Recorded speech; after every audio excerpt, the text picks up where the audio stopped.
Greetings, my fellow boxing enthusiasts. Welcome to the Boxing Scholar, your source for unbiased boxing analysis.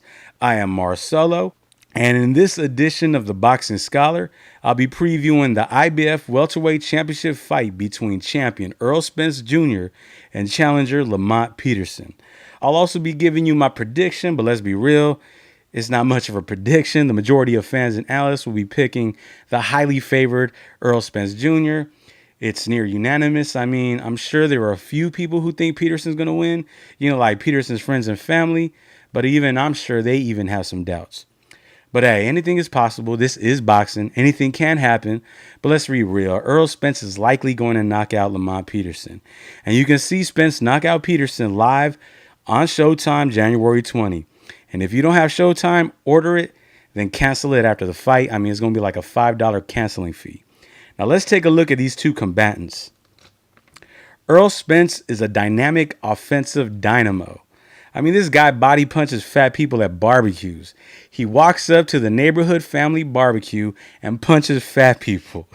I mean, Spence has an impressive array of punches at his disposal.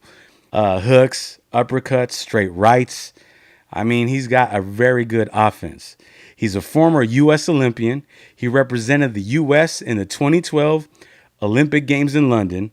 Unfortunately, he did not medal, but now as a pro, Spence is 22-0 with 19 knockouts. And he stopped fighters that have never been stopped prior to facing him. Spence stopped Chris Algieri, and Algieri went the distance against Amir Khan, Manny Pacquiao, and Ruslan Provodnikov.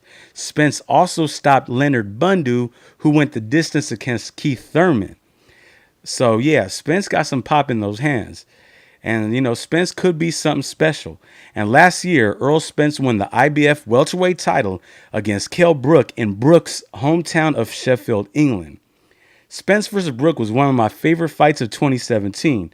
Brook took an early lead, but Spence just kept applying pressure and eventually broke down broke Brook's left orbital bone, and stopped Brook in the 11th round.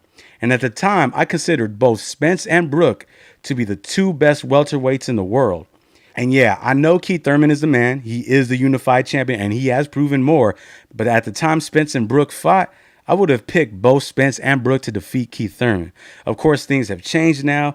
Brook has suffered 2 broken orbital bones now, and he might not be the same fighter, and I'd likely pick Thurman to beat him now. And as for Spence, I think he's just getting better. Now, Lamont Peterson is no chump, though.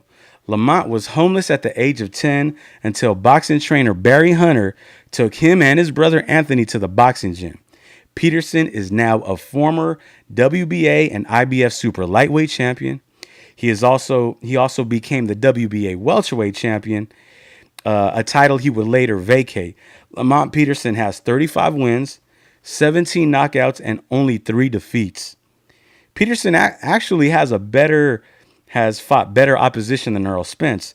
Peterson won the WBA and IBF titles by defeating Amir Khan in a very good fight, a fight that could have gone either way.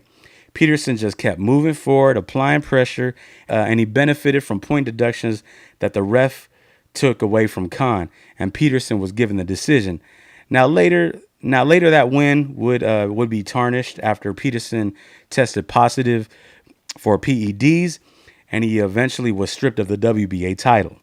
Peterson also has quality wins against Kendall Holt, Felix Diaz, and David Avanzanyan. I don't even know if I'm pronouncing that right. Peterson also fought Victor Ortiz in a good fight that was scored a draw. Peterson's only losses came against Timothy Bradley by decision in a good fight.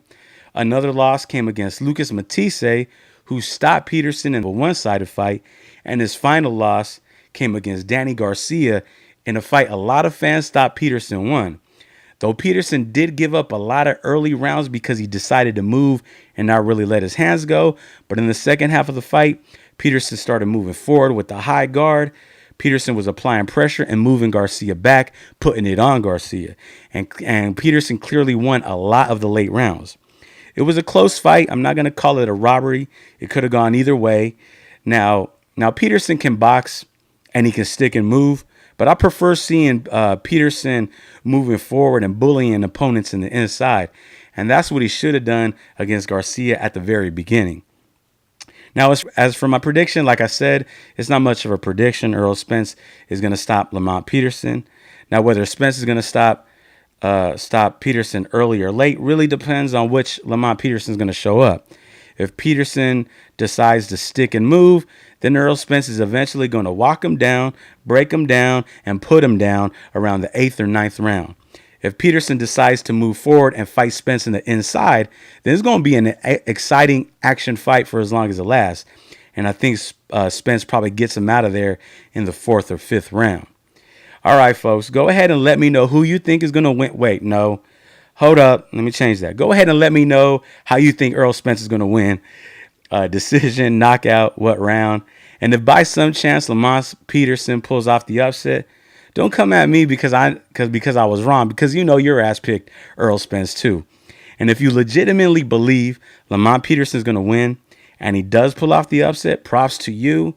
You are the real MVP. But come on, you're going to be wrong.